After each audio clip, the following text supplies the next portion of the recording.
بسم اللہ الرحمن الرحیم۔ السلام علیکم ناظرین محترم۔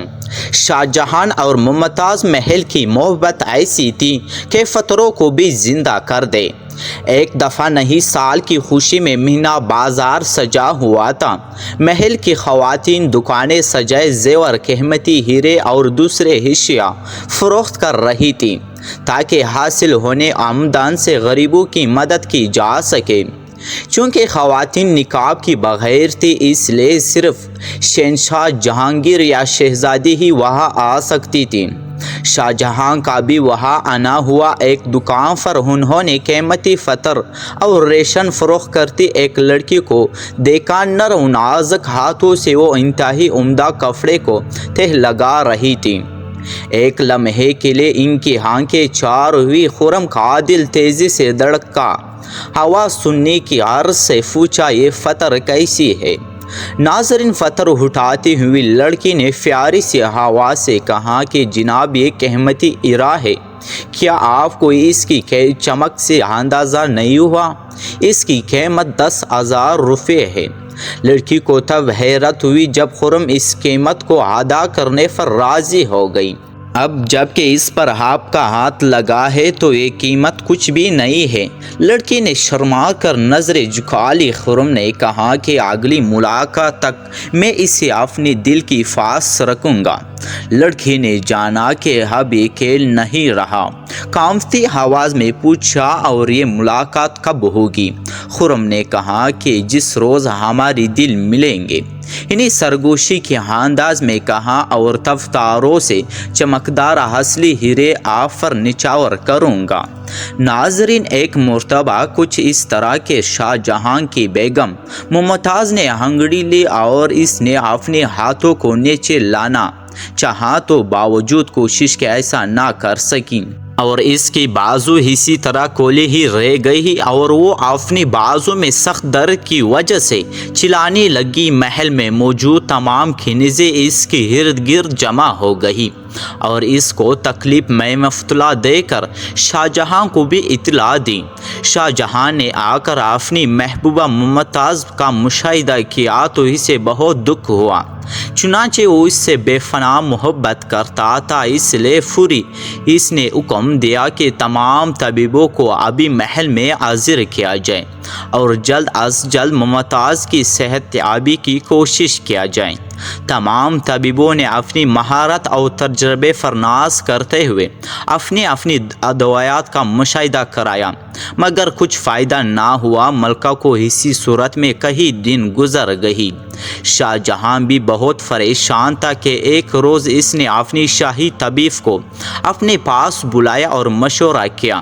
وہ عرض کرنے لگا، بادشاہ سلامت، دوا نہیں بجائے اس کی کہ اس کے پاس کوئی اجنبی شخص پہنچے اور اس کی مالش کرے۔ شاہ جہاں نے اس کی بات سن کر غصے میں آ گیا اور کہنے لگا کہ تم نے یہ سوچا بھی کیسے کہ میرے محبوبہ کو کوئی غیر مرد ہاتھ لگا سکے؟ اگر مالش ہی کروانی ہے تو کسی دوسری کنی سے بھی کروائی جا سکتی ہے۔ اگر کوئی غیر مرد میرے محبوبہ کی ننگے بدن کی مالش کرتا ہے تو میری کیا عزت باقی رہے گا؟ میں کیسے برداشت کر سکوں گا؟ ناظرین گرامی، طبیب نے عرض کی کہ حضور، یہ کسی کنیز کی بس کا کام نہیں ہے۔ اس کام کے لیے خاص تجربہ کار آدمی کی ضرورت ہے، اور میں اس شخص کو جانتا ہوں جو اس کام میں کافی مہارت رکھتا ہے۔ آخر کار کچھ سوچ بچار کی بعد شاہ جہاں ممتاز کی خاطر اس بات پر راضی ہو گیا کہ یہ بات ہم تینوں کے درمیان ہی رہے گی۔ شاہ جہاں نے اپنی کنیزوں سے کہہ کر ممتاز بیگم کی کپڑے اتار کر اس کو کمرے میں کھڑا کروا دیا۔ باہر موجود اس طبیب نے ایک شخص کو بلوایا جس نے اپنے چہرے کو کپڑے سے ڈھانپ رکھا تھا۔ وہ شخص نے اپنی آستین میں سے تیل کی شیشے نکالی اور شاہ جہاں سے کہا کہ مجھے اندر ملکہ کے پاس جانے کی اجازت دی جائے۔ شاہ جہاں نے اجازت دیتے ہوئے دل میں نیت بھی کر لی کہ جب یہ شخص واپس آئے گا تو میں اسے قتل کر دوں گا۔ جب وہ شخص کمرے میں ملکہ کے پاس گیا تو ملکہ برہنہ طور پر کھڑی تھی۔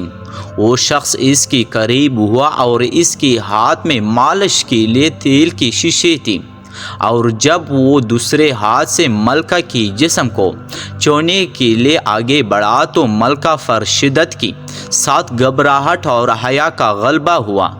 اس نے فوری اپنے ہاتھ کو نیچے کر کے اپنے آپ کو پیچھے کر لیا۔ وہ ہاتھ جنہوں نے وہ حرکت نہیں دے پا رہی تھی، کسی غیر مرد کے پاس آنے کی خوف سے اس کا بدن گرم ہو گیا اور طبی حرارت کی وجہ سے وہ اپنے ہاتھ کو اپنی جسم کی حفاظت کے لیے استعمال کرنے میں کامیاب رہی۔ جب ملکہ نے اپنی جسم کو ہاتھ سے چھپا لیا تو اس شخص نے کہا کہ تم اپنی مرضی سے شفا پا چکی ہو اور اپنی جسم کو ڈانپ لے، میرا کام مکمل ہوا۔